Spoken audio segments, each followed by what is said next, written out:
Dưới ánh đèn vàng ấm áp trong căn phòng nhỏ, chị An ngồi bên bàn học cũ kỹ, nhìn con trai Minh, cậu bé 7 tuổi đang cặm cụi xếp lại chồng sách vở sau giờ học. Chị mỉm cười, lòng chợt dâng lên một cảm xúc lẫn lộn, vừa tự hào vừa nghẹn ngào. Hồi Minh lên 5 tuổi, mọi thứ khác hẳn. Cậu bé hay khóc nhè mỗi khi mẹ bảo dọn đồ chơi, hay ngồi ì ra chờ mẹ mặc quần áo, chuẩn bị cặp sách. Chị An từng mệt mỏi đến mức bật khóc một mình trong bếp, tự hỏi, mình làm mẹ kiểu gì mà con cứ ỷ lại mãi thế này. Công việc văn phòng bận rộn, chồng chị đi công tác thường xuyên, chị hay nghĩ rằng mình phải làm hết để con đỡ vất vả, nhưng càng làm thay, mình càng thụ động, càng sợ học. Bài tập về nhà trở thành cuộc chiến hàng tối. Chị nhắc nhở, con cáu tỉnh, rồi cả hai cùng mệt mỏi. Một buổi chiều mưa, chị An tình cờ đọc được bài viết về việc dạy con tự lập để nuôi dưỡng tinh thần thích học. Chị dừng lại ở câu, khi con biết tự làm chủ cuộc sống của mình, con sẽ tự nhiên làm chủ được việc học. Chị giật mình nhận ra mình đang vô tình cướp đi quyền làm chủ của con. Từ hôm ấy, chị thay đổi. Chị bắt đầu từ những việc nhỏ nhất. Buổi sáng, thay vì mặc đồ cho Minh, chị nói nhẹ nhàng, con thử tự chọn áo hôm nay nhé, mẹ chỉ giúp nếu con cần thôi. Lần đầu, Minh chọn áo in hình siêu nhân, mặt lệch nút, chị cười và khen, con chọn đẹp lắm, giờ tự sửa nút đi con, mẹ tin con làm được. Mình lúng túng, nhưng làm xong, mắt sáng rỡ khi nhìn vào gương. Chị dành một góc bàn nhỏ trong phòng khách dọn sạch sẽ, chị để sách vở, bút chì và một chiếc đồng hồ cát 15 phút. Đây là góc của con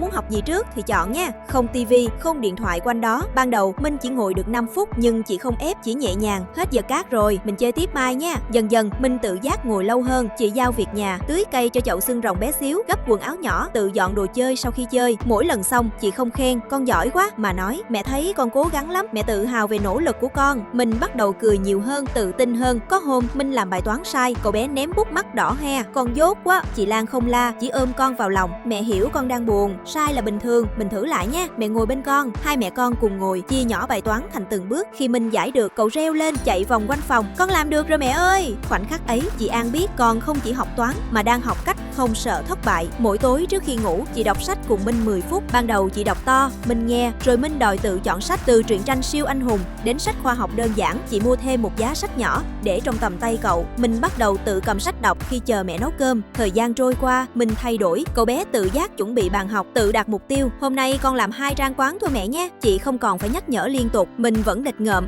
vẫn có lúc lười, nhưng cậu biết tự nhắc mình. Xong việc này rồi chơi. Điểm số không phải là cao nhất lớp, nhưng chị thấy rõ con thích học hơn vì con cảm nhận được niềm vui từ chính nỗ lực của mình. Một buổi tối, Minh chạy đến ôm chị, mẹ ơi, con thích học lắm vì con tự làm được mọi thứ. Chị An nước mắt lăn dài, nhưng là nước mắt hạnh phúc. Chị thì thầm, mẹ mới là người học được từ con đấy. Cảm ơn con đã cho mẹ thấy rằng buông tay một chút con sẽ bay cao hơn. Từ một cậu bé ỷ lại, Minh giờ đã biết tự lập trong những điều nhỏ nhất, và quan trọng hơn, cậu có tinh thần thích học, không phải vì sợ phạt, không phải vì điểm số, mà vì cậu cảm thấy đây là cuộc sống của mình và một làm chủ được nó.